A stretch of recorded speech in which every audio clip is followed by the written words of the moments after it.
Welcome, everybody, to My Modern Myth special episode with one of my special friends, Eric Hill. Thanks for joining me, Eric. Thank you for having me. Yeah, it's a rare chance that we can sit down with the co-founder of Project Echelon, which I'm also the co-founder of, and You are. also Eric. And so That's confusing. It's very confusing. That's the modern myth. Is that the one today. regret we have? that we have the same name? Yeah. It's like, that was our intro pitch to everyone, was like, we do apologize for making this really confusing, but it's more about the mission than us. So I guess I wanted to start there, is to, give a little background and how we started. Usually one of us is on a podcast and we're telling the story of Project Echelon, but we started back when, 2016? So 2016 is when we incorporated, but 2014 is really when we started the work. Right. So, and the origins of that, are fun, because it's one of the elements of what we do is it's veterans, it's civilians working together and bridging that gap, because that was kind of where a lot of people get sideways. Veterans, there's a whole bunch of issues, but one of them is going from a family of veterans and, service members to civilian life. And then it's that awkward school dance. I like to think of it like, where we just stand on other sides and we're like, hi, thank you. Oh, no problem. Okay, I'm going to go back to my friends. And then we run away, So maybe take me through that, the process. I'm struggling. We have mutual friends in our lives, and that initial conversation, maybe Emily talked to you and warned you that I was calling, but take me back to that moment from your perspective, how that evolved. Yeah, let me start by saying, I think that the most important part of this conversation, period, is that every single person on this earth has some sort of individual asset that they have to give back to others, and to do something more than provide for self.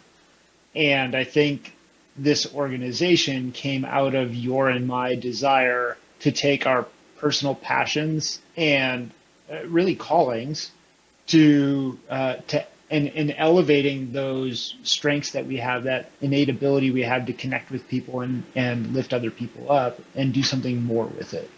And so I think throughout today's show, I hope that shines through and maybe inspires people listening to do the same. But yeah, really, it started out from two friends, our wives, who know us better than anybody else on this planet.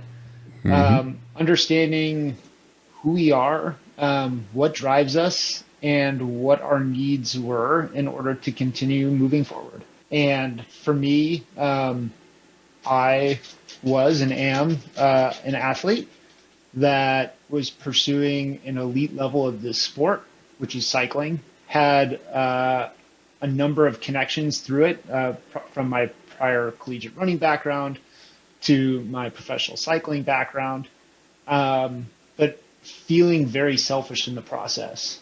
I take 20 hours a week away from my family to go and train. I pursue sponsorships that put equipment under me so that I can pursue this. I seek financial sponsorships to pay for travel and all of these things, right? Like event entries. I make friendships and other relationships to grow that network even further. And it's like one of those things where it's just take, but so much of who I am is give back. And was looking for a way to continue to elevate myself in sport, but also to give and kind of feed that side of me. And simultaneously, as I'm going through that process, Eric's wife, Jenna, realizes this need that Eric has of trying to strengthen his identity and fill gaps that he has in his life to be able to serve himself and his family better, and wanting to get physical again, but not knowing how. Thankfully, our wives put us together. They suggested that we should talk and that maybe we could do something special. And kind of from that relationship, Project Echelon was born. We came together to really fill a void that both of us have. Yeah, that bit of service, I'm a huge proponent of the two spiritual needs of growth and service. And so if you're not growing and you're not serving, you're dying inside, essentially. And and I can grow. Like I got a service dog, was in therapy for years, but I wasn't serving, but I also wasn't serving myself, even though I was doing these therapy things. I wasn't applying the lessons. I wasn't evolving. And that body piece, I wasn't moving my body. So mind, body, story. That's how you write your life stories, moving your mind and your body. And so I was putting all the stuff into my mind, but without movement, there's not a lot of change. You don't integrate, and going out and running, I learn lessons, but I don't know what I'm doing.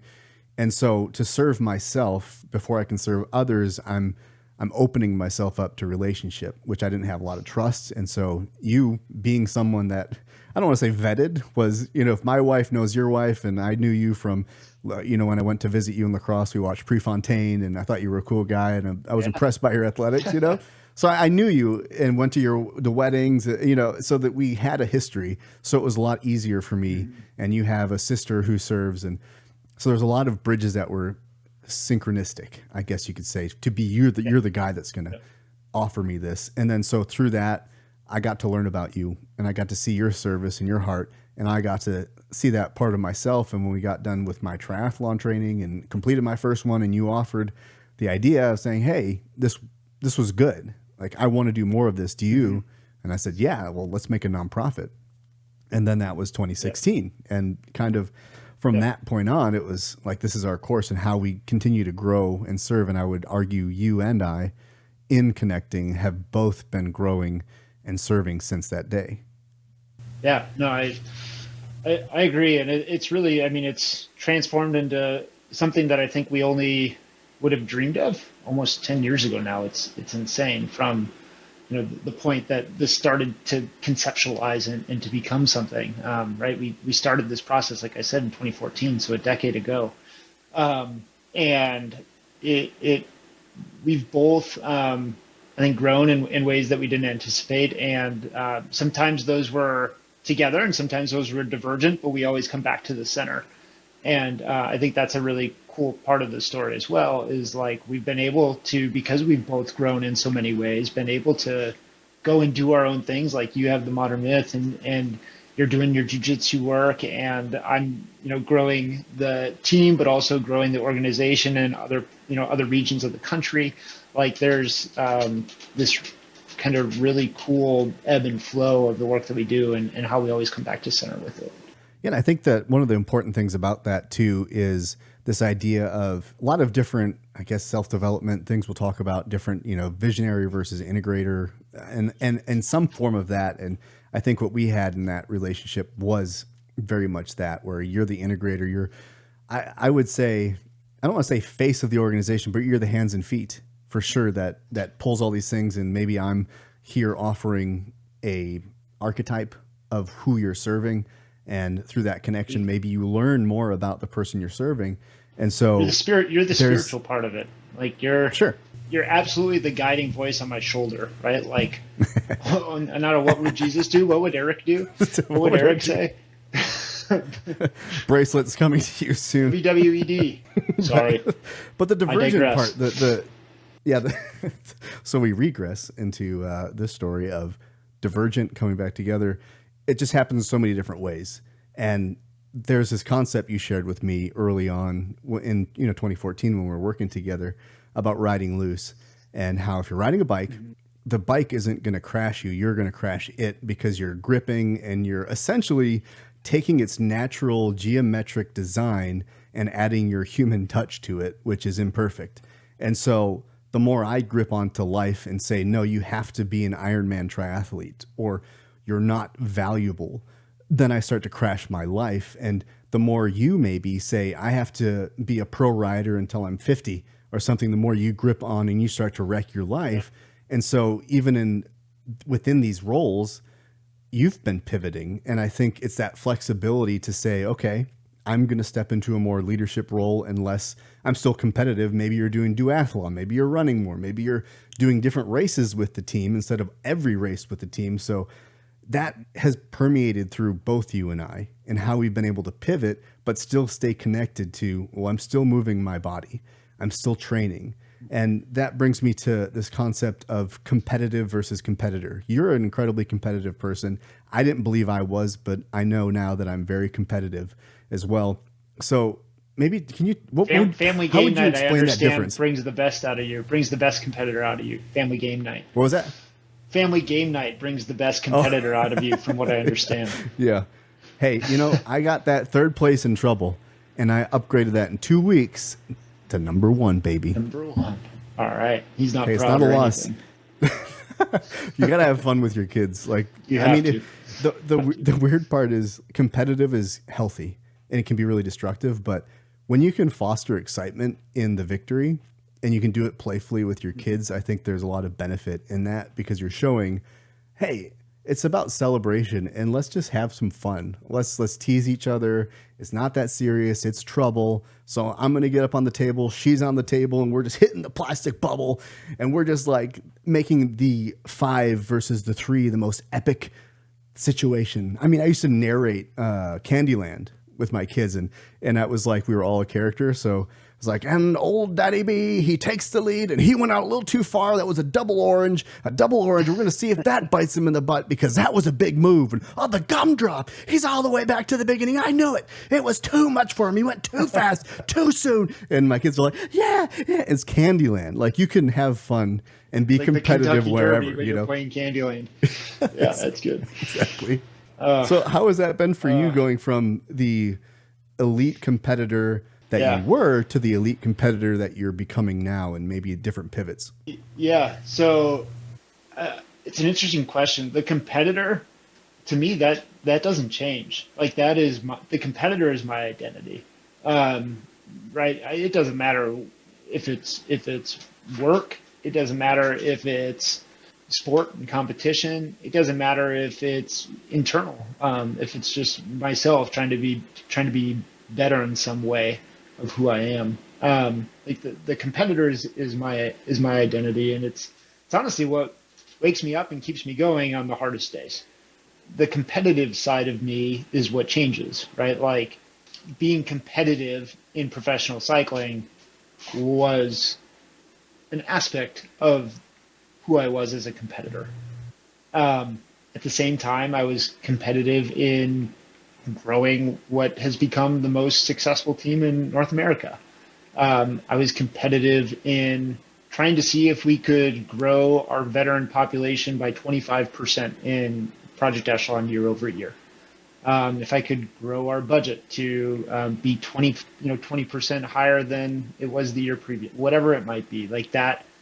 That's the competitive side. That changes based on the environment that I'm in, and with stages of life, that's changing as well, right? Like how I define my competitiveness and what success looks like in that competitive setting is different too.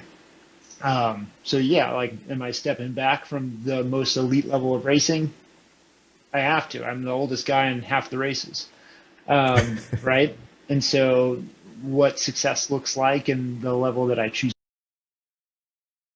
But at the same time, like, when one maybe goes down, the other side goes up. So, am I putting a lot more energy into the programming and services that we provide through the organization? Yes. Am I demanding more of myself as a director of a pro cycling team? Yes.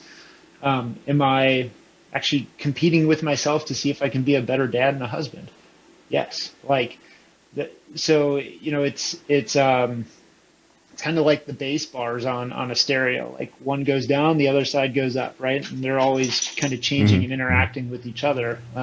So again, like that's the competitive aspect. It changes with the environment I'm in, but the competitor is the same in every single one of those settings. That's really cool. I always had those flip flopped in my head, but the way you're describing it, that makes a ton of sense. The driving force is who you are, that the competitor. And someone told me I'm a high achiever. We talk about that word too, and sometimes it's the word that confuses you. And when you have a better understanding of the word, you're like, oh shoot, yeah, okay, I'm a competitor. It's just in this. What's my competitiveness? What's my engagement in this? What's the base level going to rise to, which I'm experiencing in jiu-jitsu, being the oldest man probably on the mats in class and then some 20-some-year-old can just really turn it up. And I only have so many gears to climb this mountain. So I have to be really careful or hurt myself. But the high achiever, you can high achieve in terrible things. I can be a high achiever and in art. I can just be really high achieving in the self-destructive talk I give to myself or how I talk myself out of things. You know, I can chase that as much as I want to. And so when we're working with veterans like myself in a competitive environment, which, you know, a lot of veterans are competitive, they're competitors, especially the combat arms people. We give them a sport that's low impact to start with, you know, and that fire can burn bright. That competitiveness can be really hot.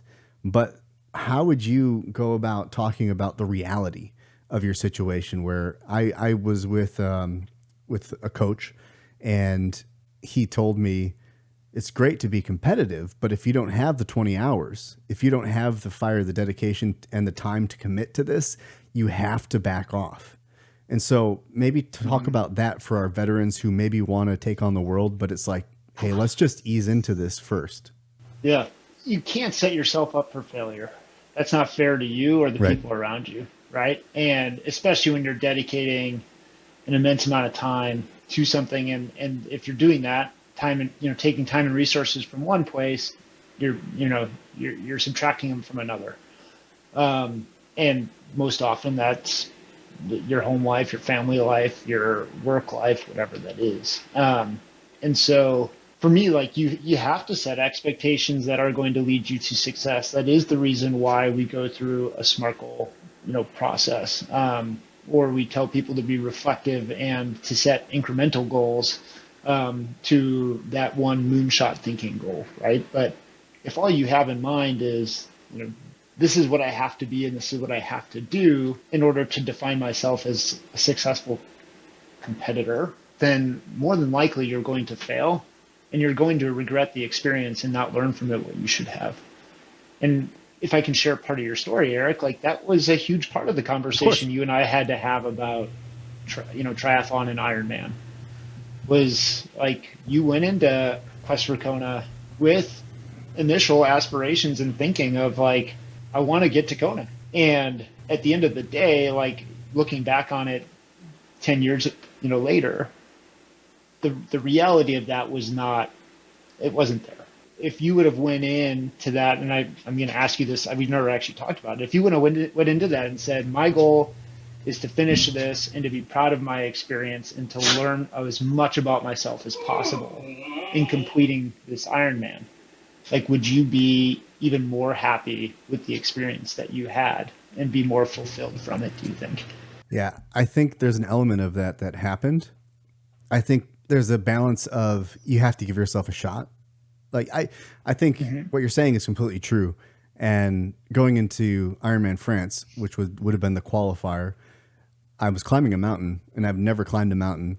The longest bike ride I had done up to that point was 56 miles, and I was upping that to 112 in the mountains, which I had never done. And the longest I had ran was 14 miles, and I was upping that to a marathon, all on the same day. So the only thing I had done was a pool swim for 2.4 miles. That was the only event that I was replicating. So there was an element of reality, but there was also an element where I had to go in and say, hey, I think maybe I can put in a good bike split if I just do. And then you hit the mountains and you go, oh, okay. Yeah, this isn't happening. And then it's like your mind either quits or it shifts. And I think the amount of pain I experienced on that course, there's nothing that I could have done differently because it was all grit. So I would have failed if I would have been too connected or too committed to that goal of, okay, well, my bike split is not going to be good. Nothing is going to be good. I just need to beat cutoff times. And that's what I did. By 10 minutes, I beat course cutoff time, which was 15 hours and 50 minutes. Yeah. So I don't know if there's anything that can prepare you. Right. I think to like turn it to a personal application, like any young aspiring cyclist, like I set a goal of getting to the world tour, right? Like racing the Tour de France. Sure. By the age of 23, quickly realize that's not within my reach. But being able to have incremental goals allowed me to say like, okay, that's not within my reach, but this is my next step. Right. And maybe right. I'm going to hold on to that dream of getting to the world tour still as, finding some wild success on my pathway to this next level goal. But if that doesn't happen, I can be proud of who I am and what I've achieved by doing this other thing. And to me, that is like part of the key to longevity in sport as well, is how many athletes come in looking to set the world on fire, and when they fall short of that expectation, they hang it up altogether and they lose that Yeah. part of their identity. And I will, like I said, the competitor is part of my identity, and I will always compete because of it. I've had to learn to redefine what that means so that I can keep doing it and be happy with doing it and be happy with myself in the state at which I'm competing. And you know, not not setting those expectations so high that I set myself up for failure is important, and then realizing my limitations. And right now it's time to step back from racing on the elite team and do more of a director role, and to race in races that are suitable for me, where I can play a critical role. Like that, those aren't easy self-talk conversations to have, but I do believe that that's why I'm still here doing what I'm doing today, because I love it, and I didn't set myself up for success in that path, or set Yeah. myself up for That's, failure in that path. oh, yeah. Well, that's that. I talk about grief, and it's not just for loss of loved ones. There's this acceptance process we have to go through, and the competitor in us is the thing that carries forward.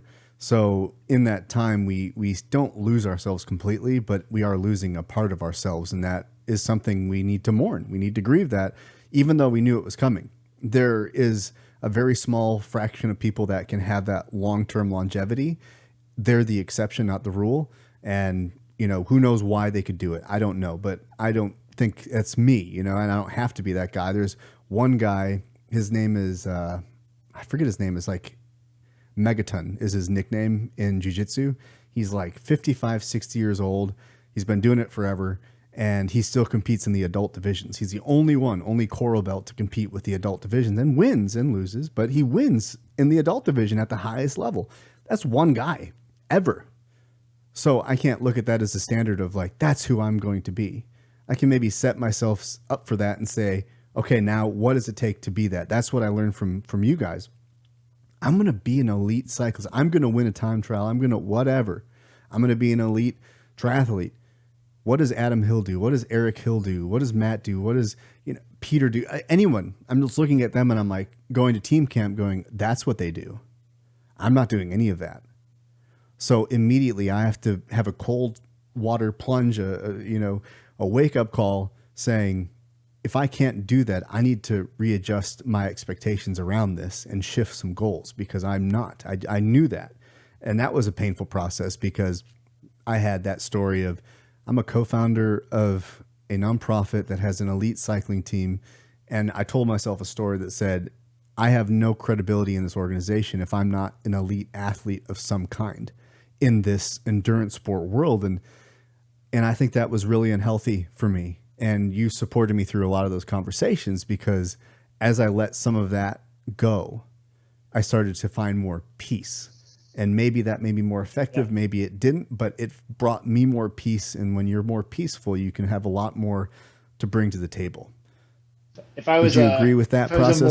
If I was a more insightful man, I would have asked you too. I would have said, how many GMs in the NFL actually played in the NFL? In fact, how many coaches in the NFL actually played in the NFL? And it's like less than 25%. It's pretty wild. Yeah, right. I mean, so to answer your question about credibility, like that has nothing to do with it. Your ability to have vision and to see the connectedness of things and the impact of things, and make sure that we're always staying mission aligned is like that's what leadership is, right? But I mean, I've had to go through those same struggles as I transition my role within the team, and trying to work my way through even changing relationships with guys that I once lined up with and called teammates to now they're racing and I'm managing. And that that's a hard transition as well. And it's just phases and stages of life. And I think it's something that I've grown to appreciate, because it's definitely helped me to grow in other aspects of my life too. Oh, absolutely. And One of the things that I also loved about watching this team evolve, which it's definitely evolved over time, it's gotten better, stronger. We've done some really amazing things racing internationally. I mean, that's something we dreamt about a long time ago and knew it would take, well, you knew, I didn't have a clue, but you knew it would take years to get there. But the thing Yeah. that I loved about it was the cycling specific analogy of when we go to competition as a jiu-jitsu player practitioner, it's to win gold. A cycling team has the same goal, but only one of those guys crosses that finish line first. And there's like what, 5 or 6 other guys that are trying to help. They've already agreed. And sometimes that changes, but there's a humility within that I just have never seen. I mean, you could argue in other sport, maybe there's the running back is going to try to get the most touchdowns in the year or something, but the wide receiver, the quarterback might get more praise and the offensive lineman maybe don't. But cycling is a very specific one where they work so hard to know that they're never going to get first place, that it's a I team mean, win. if you win the Super Bowl as a team, every single one of those players gets a ring, right? If you win Yeah. the Tour de France, one person gets a jersey, one person stands on a podium. In fact, one person gets a paycheck. And the sport is very different from the rest of the athletic community in that way. But I think it also is this beautiful analogy of the echelon still, right? Like people are willing to Yeah. sacrifice parts of themselves for the greater good of others. And when I really enjoy looking back at some of our early brainstorming notes from 2014, and like one of our common play on words that we used was what we called our psychological approach, but it was like cycle, like Mm-hmm. bicycle, psychological approach. And we talked about the alignment between serving others and cycling, between the repetition and the movement that we see on the bike, and the way that we want people's emotions to flow, and their ability to communicate and ability to emote, like to work. And so it's fun to look back and to see where all of these different concepts that we've clung on to and built an organization out of, where they started, and how they all align. I love it. I bet you that would be interesting in 20 years to sit back with all of the scrapbook note type And I'm stuff and like, just see God, we didn't know where it shit. started.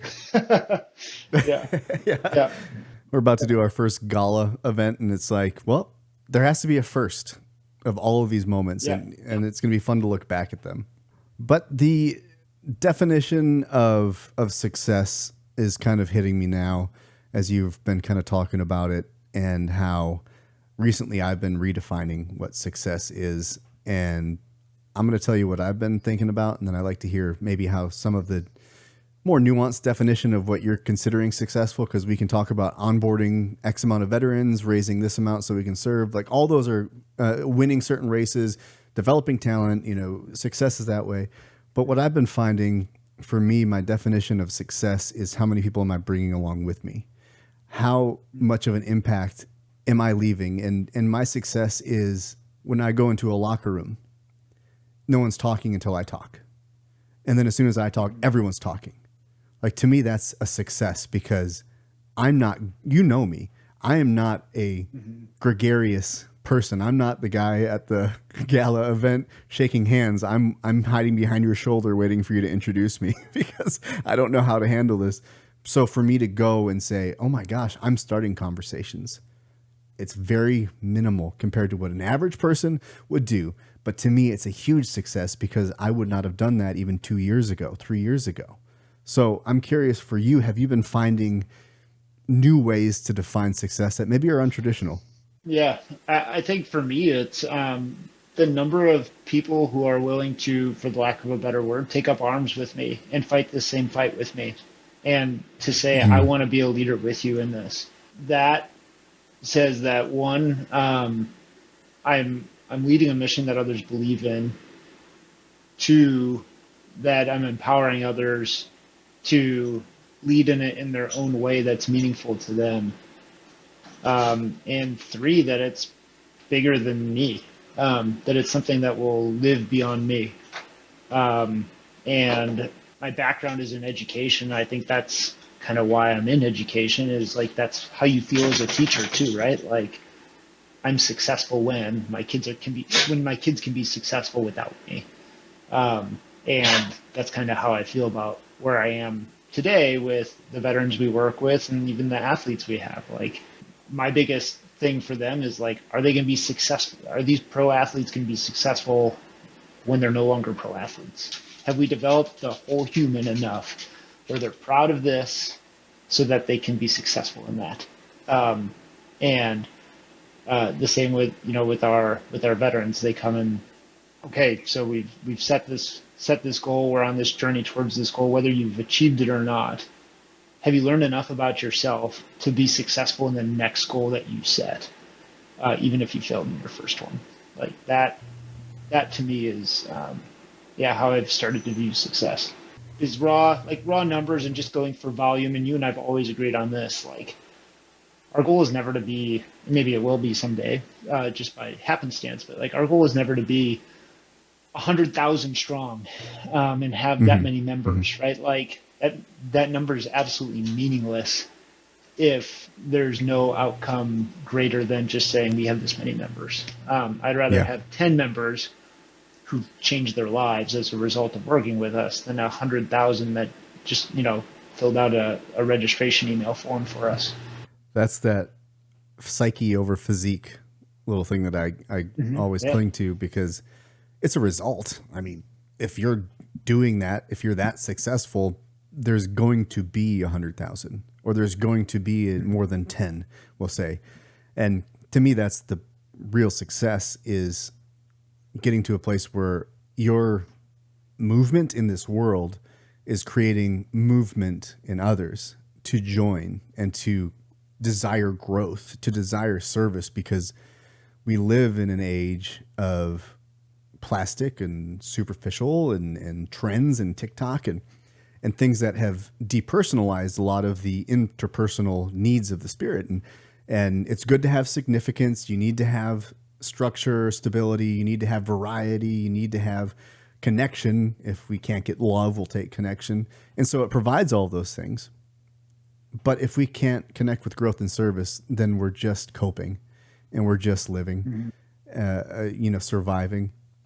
And so if your service, Eric, is causing others to open their eyes because you're leading by example in a way that touches their spirit, I mean, whether you mean to or not, I don't believe you have to be out there preaching. You just have to show up authentically. And that's one thing I pick up from you, is I've never had a fake interaction with you.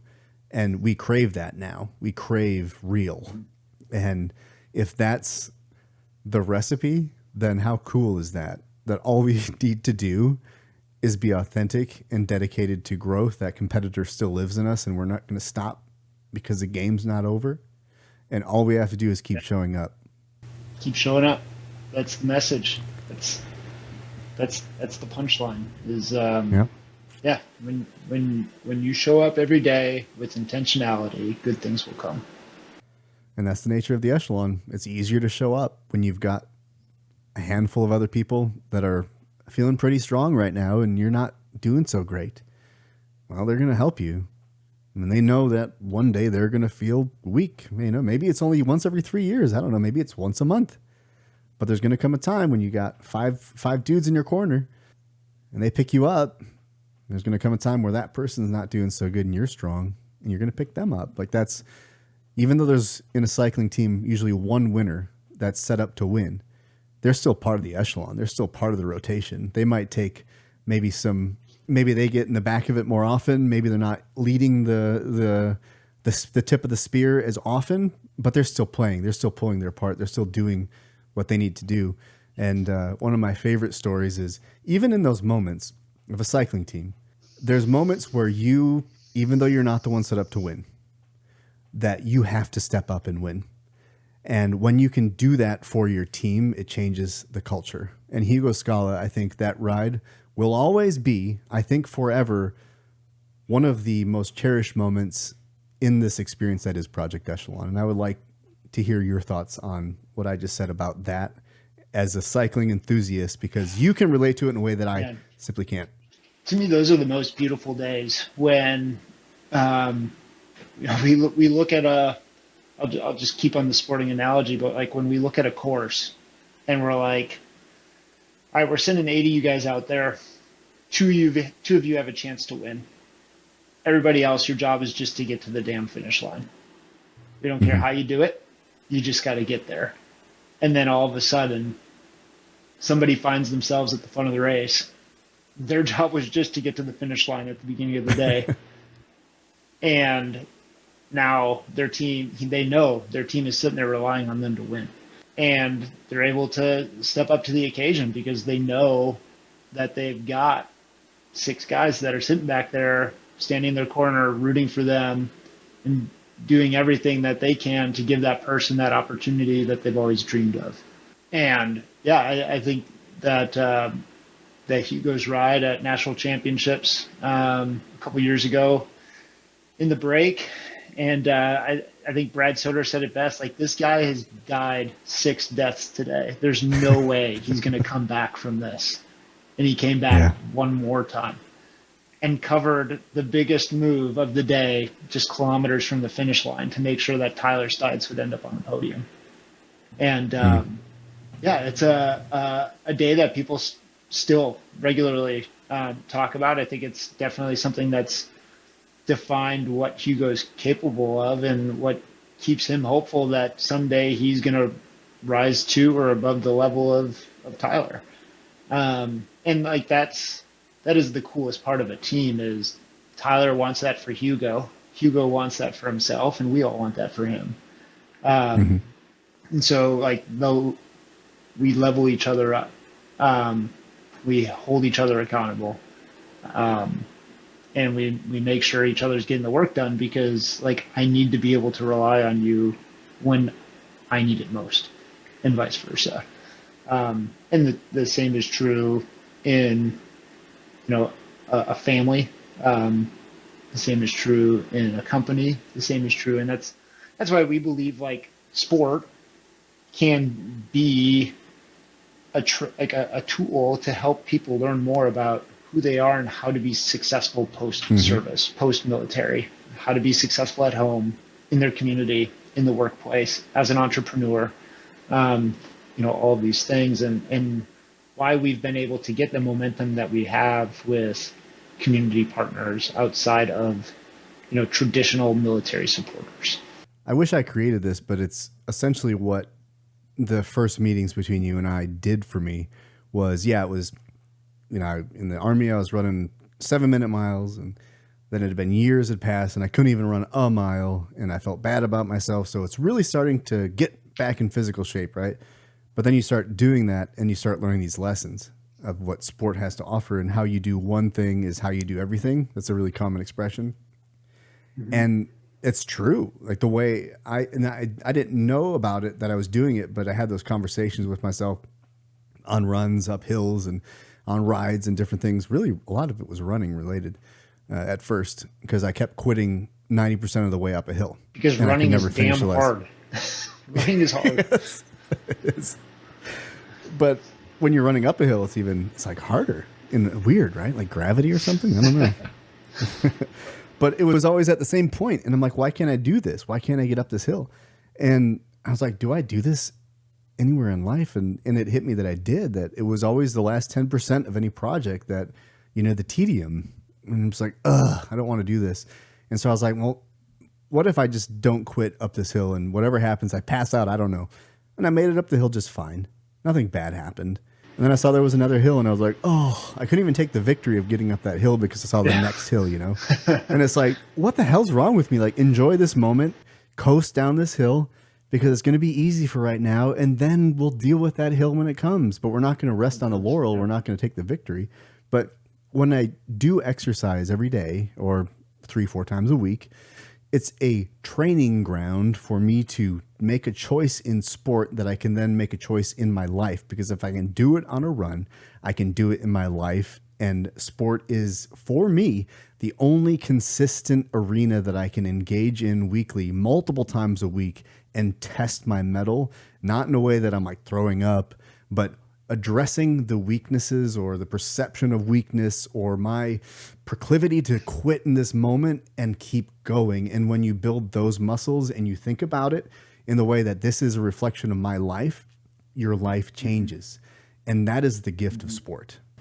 Yeah, no, I couldn't agree more. I tell people often, like the things that I've learned from a mental capacity, a leadership capacity through sport. There's no other place, there's no other arena where I could have possibly learned it, and learned it in a way that I can deploy it in so many other aspects of my life, like I do today. So yeah, for that I'm grateful for it, and I'm grateful for the relationships that it's brought me. I think probably more than anything, because it's just resulted in beautiful experiences that keep on giving. Here's a question, and I don't know if this is true for you, but have you found, how many different sports have you done, first off, over your lifetime? 7 or 8. 7 or 8? Is it the typical, I know you did like some different track and field events, so there's steeplechase, there's all kinds of different nuanced versions. I would count that as one sport. Okay. Yeah, so it's been like volleyball, football, basketball, we'll just call it running, cycling, swimming, so I've baseball, and been all over the board. Yeah. And I'm curious, in every one of those, maybe you didn't do it for more than a season, I don't know, but did you find there were certain sports where you felt more at home with the people that were engaging in that sport? Or was it always the same? Like, yeah, I get along with everyone who's doing sport. I think endurance sport is a place where community is developed because everybody has a shared experience. In most sports, you have position players and everybody experiences the game differently because of it. I like whether you finish an Ironman in 15 hours and 50 minutes or 8 hours and 36 minutes, you did the same course and you had a lot of the same emotions, and you saw the same things. Like, it's a shared experience that you can both talk about for the rest of your life and find commonalities in, right? And for me, that shared experience and that shared suffering is what's always like led me to, really just pursuing endurance sport and giving up other team sports in as my years went on. So shared suffering, that caught my attention, and I didn't account for that really, but you're spot on with that one statement, because it's great to talk about our victories with each other, but there's something transformative when we can talk about the pains of that thing, because pain is inevitable in every sport and every walk of life. And it's how we navigate the pain that really defines the path that we walk forward.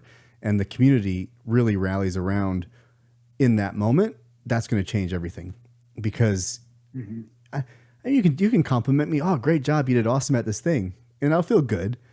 But if I make a mistake and I feel pain, whether it's mental or physical, whatever, and I'm suffering means you believe you have no way around it. Like, you're just destined to be in this pain, and you're terrible and you suck. But then you have a community around you that's felt that same pain, and they didn't get into suffering because they were rallied around, and hey, it's okay. Like, that's fine.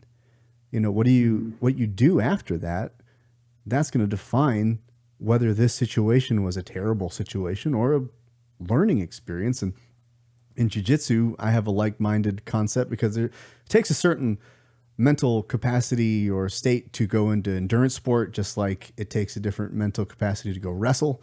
It's just different. And I think the beauty of the diversity is you can find the people that share that same suffering that you're talking about, and they understand it. Because someone will look at a cyclist and say, that's the stupidest sport in the world. Like, why would you waste all of this time? And I'm trying to get to work, and you're training on these roads that I'm trying to drive on. And as a football player, you're out here on a field, so you're not in my way. So that's an honorable thing. But people hate cyclists. I've had someone say they hate jiu-jitsu, and I'm like, why hate it? Like, you don't have to like it, but there's a respect as a human being, And honestly, this isn't, I guess, what I was planning on, but I'm going to go there now. I just saw a video the other day, and it's not uncommon. These kids were driving a car and they're laughing, filming as they rear end a cyclist. Like he was 60 years old and ended up killing him, and they get arrested.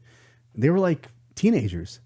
And for some reason, they think this is funny to take out this. And I don't know if they don't understand how dangerous that is or how vicious that is, but that mentality shocks me. And I feel like cycling is gotta be the only sport where people are targeted It's just for training. Yeah. I I've lost more friends from accidents this year than veterans that we've lost from, you know, issues with addiction or mental health or whatever in the entirety of the organization. It's pretty wild, and sad, and it's just a culture issue.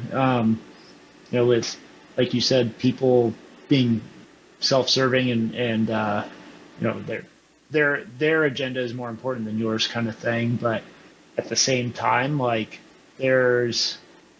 tragedies like that are what bring you closer. It's the same thing in the veteran community. You lose a brother, and like it's the thing that unfortunately brings back the entire platoon or whatever, to get together again and to double down on their friendship and commitment to one another. And this sport has a lot of that type of tragedy in it, unfortunately. But not a parallel I was thinking I was going to make today in our podcast, but it is definitely one that exists.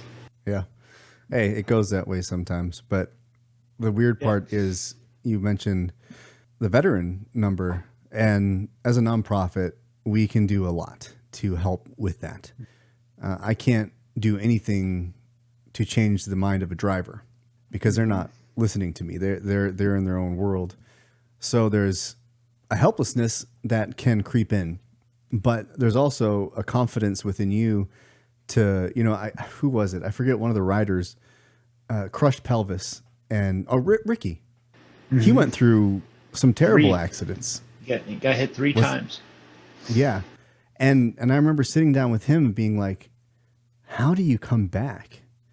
And he first said like he had to, like, this is just, he said if he let himself feel fear, because he didn't want to get back on the bike again because he could barely walk, but he didn't want fear to stop him from doing something he loved. And he knew if he didn't get on the bike when he was physically kind of able to, he would never get on the bike again. And that just like gave me chills, because it's not about cycling.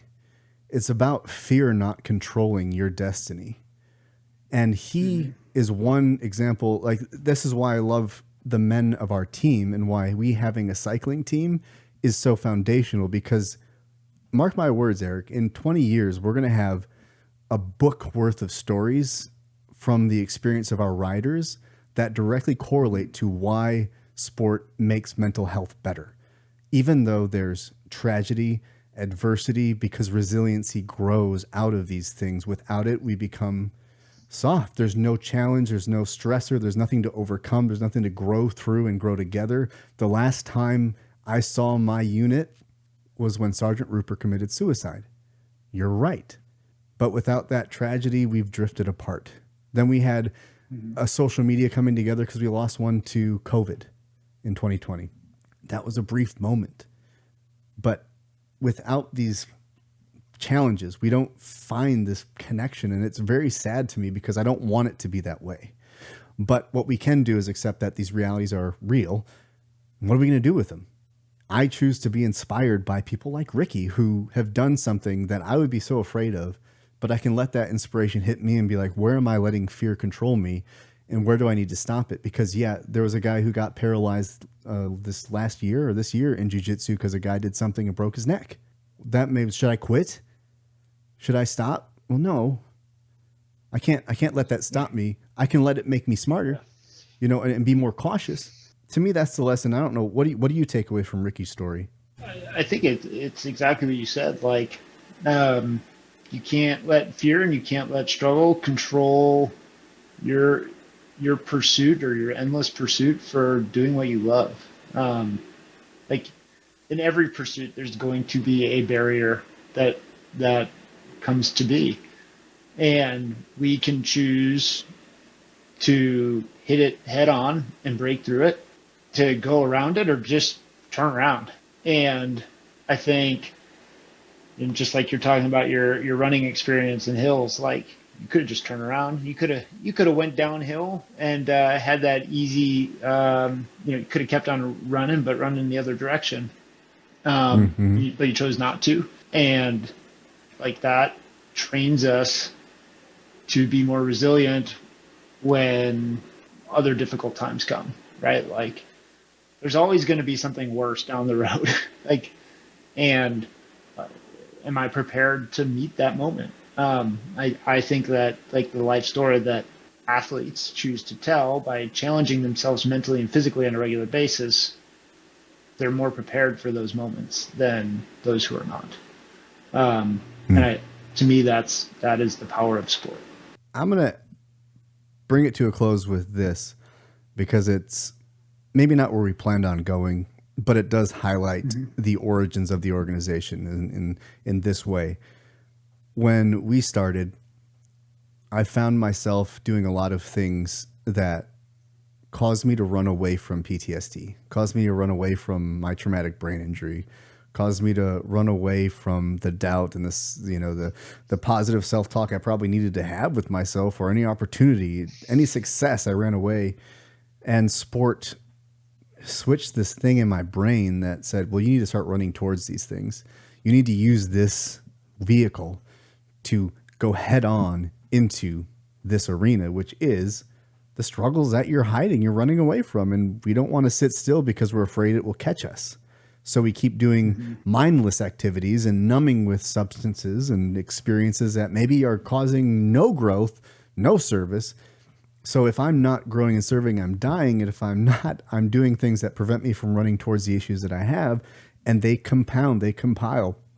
In sport, I would run and I would feel pain, and I would ride and I would suffer, and I would be bored in the pool swimming. And then I would think about the pain that I was experiencing and think about how the people I lost in my life can never feel pain again. And that this pain is a privilege because I'm alive and I can move my body enough to feel pain. And so when it hurts or when I want to quit, I remember that like they live in my body, and I'm connecting with them in a way because I'm doing something they can't. So for those who can't, I will. And what do they want me to do? Do they want me to cure cancer? Well, I don't have any kind of biology degrees or any kind of science. No. So, okay, I can't do that. So let's manage that expectation. You want me to go to Kona World Championships? No. Well, but fun fact, the World Championships for the men was in Nice, France. So technically, you were there. I have ridden vicariously the championship course. Yes, you have. It wasn't Kona, but it was where the men were. But do they want me to do that? No, probably not. They want me to win a gold medal in jiu-jitsu? No, they'd probably be like, good job, dude. That's awesome. They just want me to live. They just want me to figure out who the hell I am and start being that.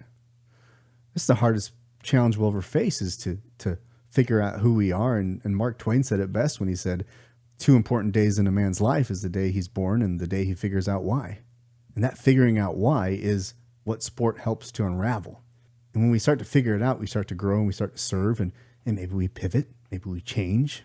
I'm jiu-jitsu now instead of cycling, but had it not been for you and your influence in getting me and supporting me in triathlon and demystifying that world, which was very confusing, I don't start the path of 10 years later doing what I'm doing now, and the person I was 10 years ago is not recognizable. I can promise you, I see that. I know you've seen it when I couldn't. And that's, again, why it's valuable to have these relationships over time in this arena, because you had to reflect to me so many times over the years that, hey, you realize in last 2 months ago, you wouldn't have made this decision. That's growth in 2 months' time. You reflected that for me. And that has carried me through so many moments of not seeing it myself because the growth isn't big enough. Well, it doesn't have to be. It just has to exist. And as long as we're on that path, we're going to be okay. So, Eric, I just want to close by saying thank you. I've said it before, and I'll say it for the years to come, But this relationship has been foundational in me achieving anything. And when I say achieving, I mean just connecting with who I am and starting to live from it, because I took a lot of who I was and hid it because I was afraid to be seen, because I don't want to be insulted. I don't want to be assaulted like I was as a kid. And those words, they might not be cars buzzing me on a highway, but they make me shrink because I don't like being called fat or a worthless mess or like, oh, save it for somebody else, grasshopper. I don't need your enlightened bullshit here. And all the negative feedback I've gotten on social media and whatnot, it's hurts, right? But when you are connected to who you are, you have some solid ground to stand on, and you help build that for me. And that's what we lose when we leave the military is it's an identity. Maybe it wasn't our identity, and that's why we shake so much, but we have to start figuring that out and start to live from it. And how can we connect it to growth and service? Well, that's what we started.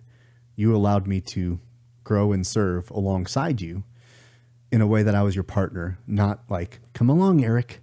Hey, that's a good job, buddy. Come on. You know, we were really partners. So it matters to me. And I just want to say thank you.